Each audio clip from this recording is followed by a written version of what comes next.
ನಮಸ್ಕಾರ ವೀಕ್ಷಕರೇ, ಉತ್ತರ ಕರ್ನಾಟಕದ ಅಡುಗೆಗಳಿಗೆ ಸ್ವಾಗತ. ಇವತ್ತಿನ ದಿನ ನಾನು ನಮ್ಮ ಉತ್ತರ ಕರ್ನಾಟಕ ಭಾಗದಲ್ಲಿ ನಾಗಪ್ಪನ ನೈವೇದ್ಯಕ್ಕೆ ಮಾಡುವಂತಹ ಕೆಲವೊಂದಿಷ್ಟು ರೆಸಿಪಿಗಳನ್ನು ಹೇಳ್ಕೊಡ್ತಾ ಇದ್ದೀನಿ. ಈಗಾಗಲೇ ನನ್ನ ವಿಡಿಯೋದಲ್ಲಿ ಸುಮಾರು ತರಹದ ರೆಸಿಪಿಗಳನ್ನು ತೋರಿಸಿದ್ದೀನಿ. ಇಲ್ಲಿ ಕೆಲವೊಂದಿಷ್ಟು ರೆಸಿಪಿಗಳನ್ನು ತೋರಿಸ್ತಾ ಇದ್ದೀನಿ.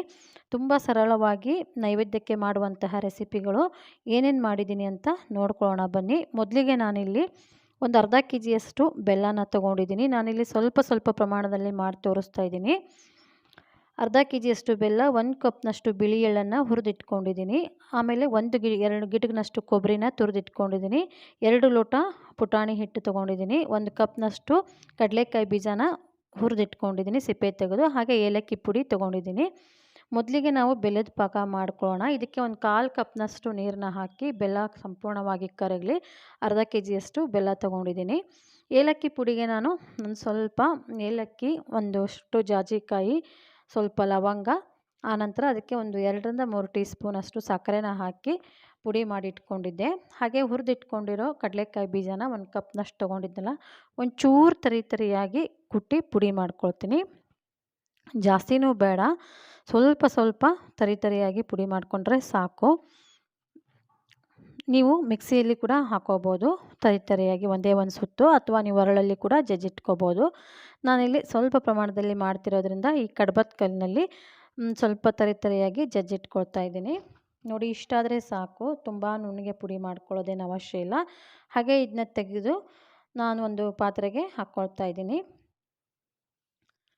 ಬೆಲ್ಲದ ಪಾಕ ಮಾಡೋದಕ್ಕೆ ಕೂಡ ಇಟ್ಟಿದ್ದೀನಿ. ಹಾಗೆ ಒಣ ಕೊಬ್ಬರಿ ತುರಿ ಒಂಚೂರು, ಒಂದು 3ರಿಂದ 4 ಟೀ ಸ್ಪೂನಷ್ಟು, ಆನಂತರ 2 ಟೀ ಸ್ಪೂನಷ್ಟು ಹುರಿಗಡಲೆ ಪುಡಿ ಹಾಕ್ಕೊಳ್ತಾ ಇದ್ದೀನಿ. ಪುಟಾಣಿ ಹಿಟ್ಟು ಅಂತ ಹೇಳ್ತಾರಲ್ಲ ಅದು. ಆನಂತರ ಒಂದು ಚಿಟಿಕೆಯಷ್ಟು ಏಲಕ್ಕಿ ಪುಡಿ. ಇವಿಷ್ಟನ್ನು ಹಾಕಿ ಚೆನ್ನಾಗಿ ಮಿಕ್ಸ್ ಮಾಡ್ಕೊಳ್ಳೋಣ. ಇದನ್ನ ಚೆನ್ನಾಗಿ ಮಿಕ್ಸ್ ಮಾಡಿಕೊಂಡು ಒಂದು ಕಡೆ ಇದನ್ನ ಎತ್ತಿಡ್ತಾ ಇದ್ದೀನಿ. ಈಗ ನಾನು ಬೆಲ್ಲನ ಕರಗಿಸ್ಕೊಳ್ಳೋಕೆ ಇಟ್ಟಿದ್ನಲ್ಲ, ಅದೇನಾಗಿದೆ ಅಂತ ನೋಡ್ಕೊಳ್ಳೋಣ. ಇವಾಗ ನೋಡಿ, ಬೆಲ್ಲ ಎಲ್ಲ ಕರಗಿ ಅಂಟು ಪಾಕ ಬಂದಿದೆ. ಈ ಒಂದು ಬಟ್ಟಲಿನಲ್ಲಿ ಒಂದು ಸ್ವಲ್ಪ ಹಾಕಿ ನೋಡ್ತಾ ಇದ್ದೀನಿ. ಇದಿನ್ನೂ ಒಂಚೂರು ಕರಗ್ತಾ ಇದೆ, ಇನ್ನೊಂದು ಸ್ವಲ್ಪ ಪಾಕ ಬರಬೇಕು. ಇಷ್ಟಾದರೆ ಒಂಚೂರು ಉಂಡೆಗಳೆಲ್ಲ ಮೆತ್ತಗಾಗ್ಬಿಡ್ತವೆ, ಜಾಸ್ತಿ ದಿನ ಇಟ್ಕೊಂಡು ಕೂಡ ತಿನ್ನೋಕ್ಕಾಗಲ್ಲ, ಒಂಥರ ಅಂಟು ಥರ ಹಾಗೆ ಇರುತ್ತೆ. ಈ ಥರ ಮಾಡೋಕ್ಕೆ ಹೋಗಬೇಡಿ. ಬೆಲ್ಲ ಸಂಪೂರ್ಣವಾಗಿ ಅಂಟು ಪಾಕ ಬರಲಿ. ಇನ್ನೊಮ್ಮೆ ಸ್ವಲ್ಪ ಒಂದು ಕುದಿಸ್ಕೊಂಡು ಮತ್ತೆ ನಾನು ಒಂದು ಬಟ್ಲಿಗೆ ಹಾಕಿ, ನೀರಿರೋ ಬಟ್ಲಿಗೆ ಹಾಕಿ ನೋಡ್ತಾ ಇದ್ದೀನಿ. ಇನ್ನೊಂದು ಚೂರು ಅಂಟು ಪಾಕ ಬರಬೇಕು, ಇನ್ನೊಂದು ಚೂರು ಕರಗ್ತಾ ಇದೆ. ಕರೆಕ್ಟಾಗಿ ನೋಡಿಕೊಂಡು ನೀವು ಪಾಕನ ಮಾಡ್ಕೊಳ್ಬೇಕಾಗತ್ತೆ. ಈಗ ಇನ್ನೊಮ್ಮೆ ನೋಡ್ತಾ ಇದ್ದೀನಿ ನೋಡಿ, ಒಂದು ಕುದಿಸ್ಕೊಂಡು ನೋಡಿ, ಇವಾಗ ಕರೆಕ್ಟಾಗಿ ಉಂಡೆ ಪಾಕ ಬರ್ತಾ ಇದೆ. ನೀರಿಗೆ ಹಾಕಿದ ಮೇಲೆ ಬೆಲ್ಲ ಕರಗಬಾರ್ದು, ಅದು ಒಂದು ಸ್ವಲ್ಪ ಉಂಡೆ ಥರ ಬರಬೇಕು. ಇಷ್ಟಾದರೆ ರೆಡಿಯಾಗಿದೆ ಅಂತ ಅರ್ಥ. Stove off ಮಾಡ್ಕೊಂಬಿಡೋಣ. ನಾನೇನಿಲ್ಲಿ ಶೇಂಗಾದ ಮಿಕ್ಸ್ಚರನ್ನ ರೆಡಿ ಮಾಡಿ ಇಟ್ಕೊಂಡಿದ್ನಲ್ಲ, ಅದಕ್ಕೆ ಹಾಕ್ಕೊಳ್ತಾ ಇದ್ದೀನಿ. ಆ ಬೆಲ್ಲ ಪಾಕ ಮಾಡ್ಕೊಂಡಿರೋದನ್ನ ಸ್ವಲ್ಪ ಹಾಕಿ ನಾನು ಮಿಕ್ಸ್ ಮಾಡ್ಕೊಳ್ತೀನಿ. ಅದು ಇನ್ನು ಸ್ವಲ್ಪ ಉದುರಾಗಿದ್ದರೆ ಮತ್ತೆ ಹಾಕ್ಕೊಳ್ಬೇಕಾಗತ್ತೆ. ಈ ಬೆಲ್ಲದ ಪಾಕ ಮಾಡಿದ ಮೇಲೆ ನಾವು ಅಳಿಯೋ ಹಾಗಿಲ್ಲ, ಯಾಕೆಂದರೆ ಅದು ಎಷ್ಟು ಹಿಡಿಯುತ್ತೆ ಅಷ್ಟು ಹಾಕಬೇಕಾಗತ್ತೆ. ಮಿಕ್ಸ್ ಮಾಡ್ಕೊಂಡು ನೋಡ್ತೀನಿ, ಸ್ವಲ್ಪ ಉದುರಾಗಿದ್ದರೆ ಇನ್ನೊಂದು ಸ್ವಲ್ಪ ಪಾಕನ ಹಾಕ್ಕೊಂಡು ಉಂಡೆ ಕಟ್ಟಬೇಕಾಗತ್ತೆ. ಇವಾಗ ನೋಡಿ, ಸ್ವಲ್ಪ ಕಡಿಮೆ ಅನ್ನಿಸ್ತಾ ಇದೆ, ಉದುರಾಗಿದೆ. ಇವಾಗ ಏನು ಮಾಡ್ತೀನಿ, ಇನ್ನೊಂದು ಸ್ವಲ್ಪ ಪಾಕನ ಹಾಕ್ಕೊಳ್ತಾ ಇದ್ದೀನಿ. ಹಾಕ್ಕೊಂಡು ಚೆನ್ನಾಗಿ ಮಿಕ್ಸ್ ಮಾಡ್ಕೊಳ್ಳೋಣ.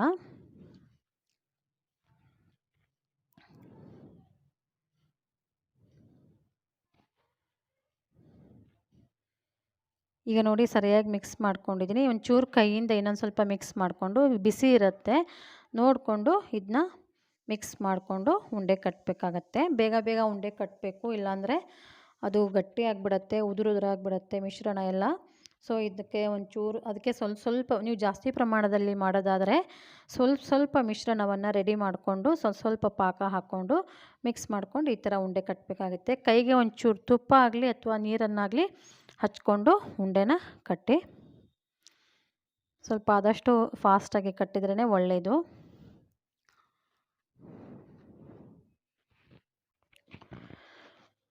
ಸ್ವಲ್ಪ ಎರಡು ಕೈಯಿಂದ ಒತ್ತಿ ಈ ಥರ ಉಂಡೆ ಕಟ್ಟೋದ್ರಿಂದ ಚೆನ್ನಾಗಿ ದುಂಡಿಗೆ ಆಗ್ತವೆ ಉಂಡೆಗಳು. ನಾವು ಕರೆಕ್ಟಾಗಿ ಪಾಕ ಮಾಡಿಕೊಂಡ್ರೂ ಕೂಡ ಉಂಡೆ 1 ತಿಂಗಳವರೆಗೂ ಇಟ್ಟರೂ ಈ ಶೇಂಗಾ ಉಂಡೆ, ಎಳ್ಳುಂಡೆ, ಕಡಲೆ ಉಂಡೆ ಅಂದರೆ ಹುರಿಗಡಲೆ ಹಿಟ್ಟಿನ ಉಂಡೆ ಇವೆಲ್ಲ ಚೆನ್ನಾಗೇ ಇರ್ತವೆ, ಏನು ಹಾಳಾಗಲ್ಲ, ಇಷ್ಟು ಬೇಗನೂ ಕೂಡ ಹಾಳಾಗಲ್ಲ. 1 ತಿಂಗಳವರೆಗೂ ಆರಾಮಾಗಿ ಇಟ್ಕೊಂಡು ತಿನ್ಬೋದು. ನಮ್ಮ ಉತ್ತರ ಕರ್ನಾಟಕ ಭಾಗದ ಕಡೆ ತಿಂಗಳಾನುಗಟ್ಲೆನೂ ಈ ಉಂಡೆನ ಇಟ್ಕೊಂಡು ತಿಂತಾರೆ. ಯಾಕಂದರೆ ಅಷ್ಟು ಗಟ್ಟಿಯಾಗಿ ಚೆನ್ನಾಗಿ ಮಾಡಿರ್ತಾರೆ. ಪಾಕ ಒಂದು ಹದದಲ್ಲಿ ಮಾಡಿಕೊಂಡ್ರೆ ಇವು ಎಷ್ಟು ದಿನ ಇಟ್ಟರೂ ಹಾಳಾಗಲ್ಲ. ಈಗ ಈ ಉಂಡೆ ಶೇಂಗಾ ಉಂಡೆ ಕಟ್ಟಿದ್ದೀನಿ. ಈಗ ಅದೇ ಪಾತ್ರೆಯಲ್ಲಿ ನಾನು ಎಳ್ಳು ಉಂಡೆಗೆ ರೆಡಿ ಮಾಡ್ಕೊಳ್ತಾ ಇದ್ದೀನಿ. ಅದೇ ಪಾತ್ರೆ ತೊಗೊಂಡಿದ್ದೀನಿ. ಅದಕ್ಕೆ ಎಳ್ಳು 1 ಕಪ್ನಷ್ಟು ಹುರಿದಿಟ್ಕೊಂಡಿದ್ದೀನಿ. ಕ್ಲೀನಾಗಿ ತೊಳೆದ್ಬಿಟ್ಟು ನೆರಳಲ್ಲಿ ಒಣಗಿಸಿ ಹುರಿದಿಟ್ಕೊಂಡಿರೋದು 1 ಕಪ್ಪು. 2 ಚಮಚದಷ್ಟು ಹುರಿಗಡಲೆ ಅಥವಾ ಪುಟಾಣಿ ಹಿಟ್ಟು, ಆನಂತರ ಒಣ ಕೊಬ್ಬರಿ ತುರಿ 1 2 ಚಮಚದಷ್ಟು, ಏಲಕ್ಕಿ ಪುಡಿ 1 ಚಿಟಿಕೆಯಷ್ಟು, ಇವಿಷ್ಟು ಪದಾರ್ಥನ ಹಾಕಿ ಮಿಕ್ಸ್ ಮಾಡಿಕೊಂಡು, ಈಗ ನಾನು ಅರ್ಧ ಕೆ ಜಿ ಪಾಕ ಮಾಡ್ಕೊಂಡಿದ್ನಲ್ಲ ಅದಿನ್ನೂ ಇದೆ. ಎಲ್ಲ ಒಟ್ಟಿಗೆ ಅದೆಲ್ಲ ಖಾಲಿಯಾಗಿರಲ್ಲ. ಅರ್ಧ ಕೆ ಜಿಯಷ್ಟು ನಾನಿಲ್ಲಿ ಎಲ್ಲ ಉಂಡೆಗೆ ಆಗುವಷ್ಟು ತೊಗೊಂಡಿದ್ದೀನಿ.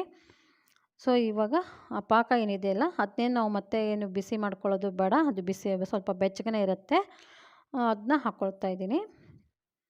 ಅದು ಎಷ್ಟು ಹಿಡಿಯುತ್ತೋ ಅಷ್ಟು ಹಾಕ್ಕೊಳ್ಬೇಕಾಗತ್ತೆ. ಅಕಸ್ಮಾತಾಗಿ ಪಾಕ ಏನಾದರೂ ಕಡಿಮೆ ಬಿದ್ದರೆ ಮತ್ತೆ ಮುಂದೆ ಮಾಡ್ಕೊಳಕ್ಕೆ ಬರುತ್ತೆ.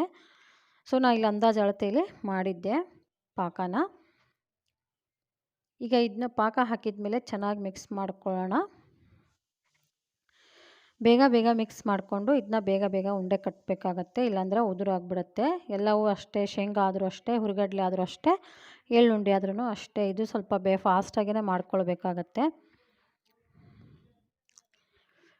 ಚೆನ್ನಾಗಿ ಮಿಕ್ಸ್ ಮಾಡ್ಕೊಳ್ಳೋಣ. ಕೈಗೆ ಒಂಚೂರು ನೀರಿನಲ್ಲಿ ಕೈನ ಅದ್ಬಿಟ್ಟಾಗಲಿ ಅಥವಾ ತುಪ್ಪ ಆಗಲಿ ಹಚ್ಕೊಳ್ಬೇಕಾಗತ್ತೆ ಕೈಗೆ, ಇಲ್ಲಾಂದರೆ ಕೈಗೆಲ್ಲ ಅಂಟ್ಕೊಳ್ಳುತ್ತೆ. ಹಾಗೆ ಸ್ವಲ್ಪ ಉಗುರು ಬೆಚ್ಚಗಿರುವಾಗಲೇ ಈ ಥರ ನಾವು ಮಿಶ್ರಣವನ್ನು ಮುದ್ದೆ ಥರ ಮಾಡಿಕೊಂಡು ಚೆನ್ನಾಗಿ ಮಿಕ್ಸ್ ಮಾಡ್ಕೊಳ್ಳಿ. ಅಂದರೆ ಹಿಟ್ಟು, ಎಳ್ಳು, ಒಣ ಕೊಬ್ಬರಿ ತುರಿ, ಏಲಕ್ಕಿ ಪುಡಿ ಎಲ್ಲ ಒಟ್ಟಿಗೆ ಮಿಶ್ರ ಆಗುತ್ತೆ. ಈ ಥರ ಮಾಡಿಬಿಟ್ಟು ನಾನು ಉಂಡೆ ಕಟ್ತಾಯಿದ್ದೀನಿ. ಇದು ಒಂಚೂರು ಉದುರಾಗಿತ್ತು, ಅದಕ್ಕೋಸ್ಕರ ಮತ್ತೆ ಒಂದು ಸ್ವಲ್ಪ ಪಾಕನ ಹಾಕಿ ಮತ್ತೆ ಉಂಡೆ ಕಟ್ತಾಯಿದ್ದೀನಿ. ನೋಡಿ, ಯಾಕೋ ಒಂಚೂರು ಉದುರು ಆಯ್ತದು, ಬೇಗ ಆಯಿತು. ಬೇಗ ಕಟ್ಟಲಿಲ್ಲ ಅಂದರೆ ಈ ಥರ ಬೇಗ ಗಟ್ಟಿ ಆಗಿಬಿಡುತ್ತೆ. ಸೊ ಇನ್ನೊಂದು ಸ್ವಲ್ಪ ಪಾಕನ ಹಾಕಿ ಚೆನ್ನಾಗಿ ಮಿಕ್ಸ್ ಮಾಡಿಕೊಂಡು, ಇವಾಗ ನೋಡಿ ಒಂದು ಹದದಲ್ಲಿ ಬಂದಿದೆ. ಮತ್ತು ಆವಾಗ ಉಂಡೆ ಕಟ್ಟಬೇಕಾಗತ್ತೆ. ಅದಕ್ಕೆ ಸ್ವಲ್ಪ ಜಾಸ್ತಿ ಪ್ರಮಾಣದಲ್ಲಿ ಮಾಡೋದಾದರೆ ಸ್ವಲ್ಪ ತಗೊಳ್ಳಿ. ಮಿಶ್ರಣನ ರೆಡಿ ಮಾಡ್ಕೊಳ್ಳಿ. ನೋಡಿ ಇವಾಗ ಉಂಡೆ ಈ ಥರ ಆಗಿದೆ.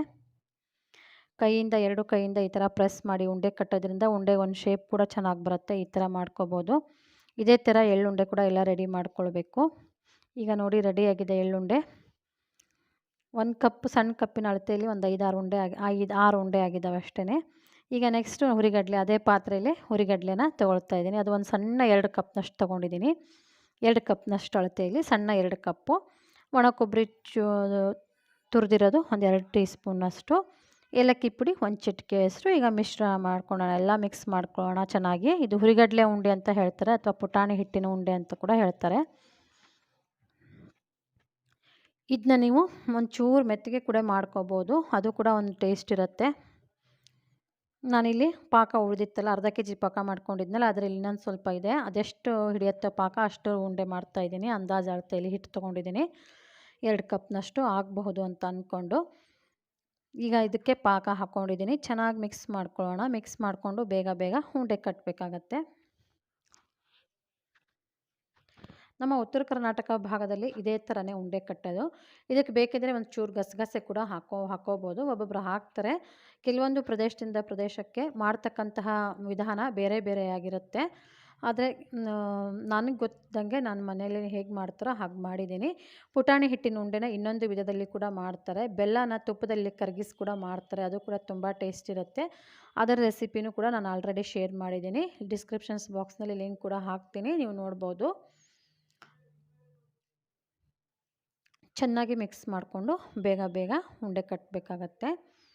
ನೋಡಿ, ಕೈಯಿಂದ ಒಂಚೂರು ಕೈಗೆ ಸ್ವಲ್ಪ ನೀರು ಹಚ್ಕೊಳ್ಳಿ, ಮತ್ತು ಈ ಥರ ಮುದ್ದೆ ಥರ ಮಿಕ್ಸ್ ಮಾಡಿಕೊಂಡು ಉಂಡೆ ಕಟ್ಟಬೇಕು ಬೇಗ ಬೇಗ. 2 ಕೈಯಿಂದ ನಾವು ಪ್ರೆಸ್ ಮಾಡಿ ಒತ್ತಿಯಾಗಿ ಉಂಡೆ ಕಟ್ಟೋದ್ರಿಂದ ಉಂಡೆ ಒಂದು ಒಳ್ಳೆ ಶೇಪ್ ಬರುತ್ತೆ. ನೋಡಿ, ಈ ಥರ ಎಲ್ಲ ರೆಡಿ ಮಾಡ್ಕೊಳ್ಬೇಕು. ಎಲ್ಲ ಉಂಡೆಗಳನ್ನು ಇದೇ ಥರ ಮಾಡ್ಕೊಳ್ಬೇಕಾಗತ್ತೆ.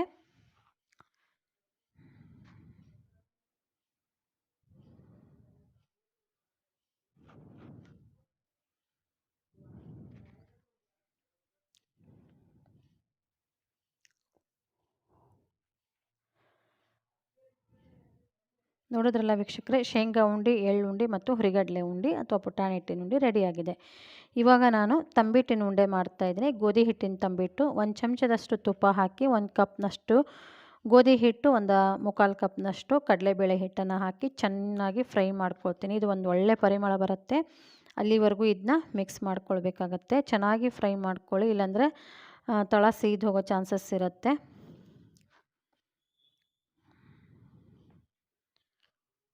ಒಂದು 6ರಿಂದ 7 ನಿಮಿಷದವರೆಗೂ ಚೆನ್ನಾಗಿ ಹಿಟ್ಟನ್ನು ಫ್ರೈ ಮಾಡ್ಕೊಳ್ಬೇಕು, ಕೈ ಬಿಡ್ದೇ ಸಣ್ಣ ಉರಿಯಲ್ಲಿ ಇಟ್ಕೊಳ್ಳಿ. ಯಾಕಂದರೆ ಹಿಟ್ಟಾಗಿರೋದ್ರಿಂದ ಬೇಗ ಹೊತ್ತೋ ಚಾನ್ಸಸ್ ಇರುತ್ತೆ, ಅಂದರೆ ಸೀದೋಗೋ ಚಾನ್ಸಸ್ ಇರುತ್ತೆ. ನಮ್ಮ ಉತ್ತರ ಕರ್ನಾಟಕ ಭಾಗದಲ್ಲಿ ಇದು ಒಂದು ಗೋಧಿ ಹಿಟ್ಟಿನ ತಂಬಿಟ್ಟು ವಿಶೇಷವಾದದ್ದು. ಇದರ ತಂಬಿಟ್ಟಿನಿಂದನೇ ಒಂದು ಆರತಿ ಕೂಡ ಮಾಡ್ತಾರೆ, ತಂಬಿಟ್ಟಿನ ಆರತಿ ಕೂಡ ಮಾಡ್ತಾರೆ. ಇದೇ ತಂಬಿಟ್ಟಿನಿಂದ ಆರತಿ ಮಾಡಿ ದೇವರಿಗೆ ಬೆಳಗ್ತಾರೆ.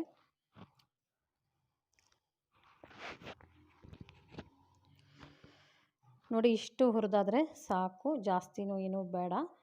ಒಂದು 6ರಿಂದ 7 ನಿಮಿಷದವರೆಗೂ ಟೈಮ್ ತೊಗೊತಿದ್ದು ಹುರಿಯೋದಕ್ಕೆ. ಈಗ ಇದನ್ನ ಕೆಳಗೆ ಎತ್ತಿಟ್ಬಿಟ್ಟು, ಈಗ ಬೆಲ್ಲದ ಪಾಕ ಇದು ಮಾಡಿದ್ನಲ್ಲ, ಅದರಲ್ಲಿ ಇಷ್ಟು ಪಾಕ ಉಳಿದಿತ್ತು. ಅದಕ್ಕೆ ಪಾಕ, ಈ ಉಂಡೆಗೆ ಪಾಕ ಮಾಡ್ಕೋಬಾರ್ದು, ಜಸ್ಟ್ ಬೆಲ್ಲ ಕರಗಿಸ್ಕೊಂಡ್ರೆ ಸಾಕು. ಯಾಕೆಂದರೆ ನನ್ನ ಇಲ್ಲೊಂದು ಸ್ವಲ್ಪ ಪಾಕ ಉಳಿದಿತ್ತು. ಸೊ ಅದಕ್ಕೊಂದು ಸ್ವಲ್ಪ ನೀರು ಹಾಕಿ ನಾನು ಇದನ್ನ ಚೆನ್ನಾಗಿ ಕುದಿಸ್ಕೊಳ್ತಾ ಇದ್ದೀನಿ. ಇವಾಗ ಇದು ಕುದ್ದಿರುವಂತಹ ಬೆಲ್ಲದ ನೀರೇನಿದೆಯಲ್ಲ, ಅದನ್ನ ಇದಕ್ಕೆ ಹಾಕ್ಕೊಳ್ಬೇಕಾಗತ್ತೆ. ಇದಕ್ಕೆ ಒಣ ಕೊಬ್ಬರಿ ತುರಿದಿರೋದು, ಹಾಗೆ ಒಂದು ಚಿಟಿಕೆಯಷ್ಟು ಏಲಕ್ಕಿ ಪುಡಿ, ಇವಿಷ್ಟನ್ನು ಹಾಕಿ ನಾನು ಈ ಪಾಕ ಅಲ್ಲ, ಅದು ಬೆಲ್ಲದ ನೀರೇನು ಮಾಡ್ಕೊಂಡಿದ್ನಲ್ಲ ಅದನ್ನ ಹಾಕ್ಕೊಳ್ತಾ ಇದ್ದೀನಿ. ಬೆಲ್ಲದ ಪಾಕಕ್ಕೆ ನಾನು ಇದಕ್ಕೊಂದು ಸ್ವಲ್ಪ ನೀರು ಹಾಕಿ ಇದನ್ನ ಈ ಥರ ರೆಡಿ ಮಾಡ್ಕೊಂಡಿದ್ದೀನಿ. ಇದಕ್ಕೆ ಅಂಟು ಪಾಕ ಮಾಡೋ ಅವಶ್ಯ ಏನಿಲ್ಲ, ಮೊದಲೇ ಹೇಳಿದ್ದೀನಿ. ಅಂಟು ಪಾಕ ಮಾಡೋದು ಬೇಡ, ಜಸ್ಟ್ ಬೆಲ್ಲ ಕರಗಿದ್ರೆ ಸಾಕು. ಇವಾಗ ನೋಡಿ, ಇದು ಎಷ್ಟು ಹಿಡಿಯುತ್ತೋ ಬೆಲ್ಲನ ಅಷ್ಟು ಬೆಲ್ಲದ ಪಾಕನ ಹಾಕಿ ಮಿಕ್ಸ್ ಮಾಡಿಕೊಂಡು ಇದನ್ನ ನಾವು ಉಂಡೆ ಕಟ್ಟಬೇಕು. ಗಂಟಿಲ್ದಂಗೆ ಚೆನ್ನಾಗಿ ಮಿಕ್ಸ್ ಮಾಡ್ಕೊಳ್ಳಿ.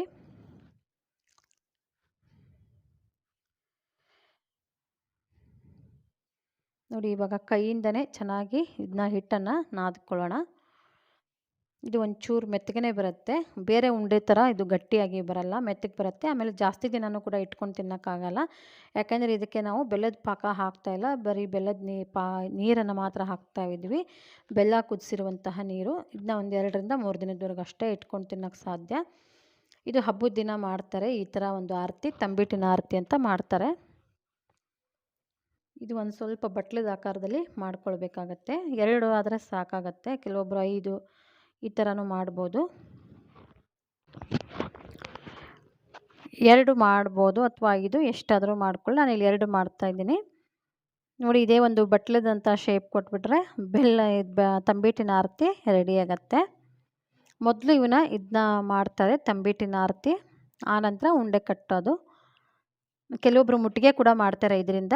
ನಮ್ಮ ಕಡೆನೇ ಕೆಲವೊಂದಿಷ್ಟು ಮುಟ್ಟಿಗೆನೂ ಮಾಡ್ತಾರೆ.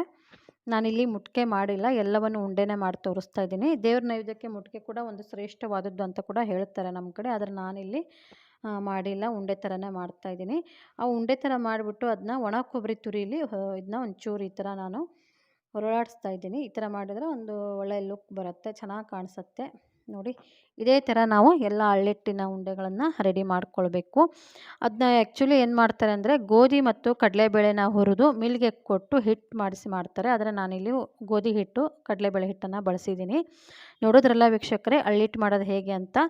ಎಳ್ಳುಂಡೆ, ಶೇಂಗಾ ಉಂಡೆ, ಹುರಿಗಡಲೆ ಉಂಡೆ, ತಂಬಿಟ್ಟು ಮತ್ತು ತಂಬಿಟ್ಟಿನ ಆರತಿ, ಜೊತೆಗೆ ನೆನೆಸಿಟ್ಕೊಂಡಿರೋ ಕಡಲೆಕಾಳು, ಆನಂತರ ಒಣ ಕೊಬ್ಬರಿ ಚೂರು,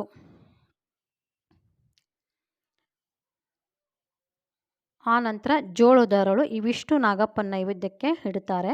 ಹಾಗೆ ನಮ್ಮ ಕಡೆ ಕುಂಬಳದ ಎಲೆಯಲ್ಲಿ ಈ ನೈವೇದ್ಯವನ್ನು, ಎಲ್ಲ ನೈವೇದ್ಯ ಪ್ರಸಾದಗಳನ್ನೆಲ್ಲ ಕುಂಬಳ ಎಲೆಯಲ್ಲಿ ಇಡ್ತಾರೆ. ನನಗೆ ಇನ್ನೂ ಕುಂಬಳ ಎಲೆ ಸಿಕ್ಕಿಲ್ಲ, ಸೊ ನಾನಿಲ್ಲಿ ತಟ್ಟೆ ಎಲೆ ಇಡ್ತಾ ಇದ್ದೀನಿ. ಜೋಳದ ಅರಳು ಮಾಡೋದು ಹೇಗೆ ಅಂತ ನಾನು ನೆಕ್ಸ್ಟ್ ವಿಡಿಯೋದಲ್ಲಿ ನಿಮಗೆ ತೋರಿಸ್ತೀನಿ. ಈ ತಂಬಿಟ್ಟಿನ ಆರತಿ ರೆಡಿ ಮಾಡಿದ್ದೀನಲ್ಲ, ಅದಕ್ಕೆ ದೀಪ ಹಚ್ಚಿ ಇದನ್ನ ನಾಗಪ್ಪನಿಗೆ ತುಪ್ಪದ ಆರತಿ ಕೂಡ ಬೆಳಗ್ತಾರೆ. ನೋಡೋದ್ರಲ್ಲ ವೀಕ್ಷಕರೇ, ಇವತ್ತು ನಾನು ತೋರಿಸಿರುವಂತಹ ಈ ವಿಡಿಯೋ ನಿಮಗೆಲ್ಲ ಇಷ್ಟ ಆಗಿದ್ರೆ ಪ್ಲೀಸ್ ವಿಡಿಯೋಗೊಂದು ಲೈಕ್ ಮಾಡಿ, ಹಾಗೆ ನಿಮ್ಮ ಫ್ರೆಂಡ್ಸ್ಗೆಲ್ಲ ವಿಡಿಯೋನ ಶೇರ್ ಮಾಡಿ. ವಿಡಿಯೋ ನೋಡಿದ್ದೆಲ್ಲರಿಗೂ ನಮಸ್ಕಾರ, ಧನ್ಯವಾದಗಳು.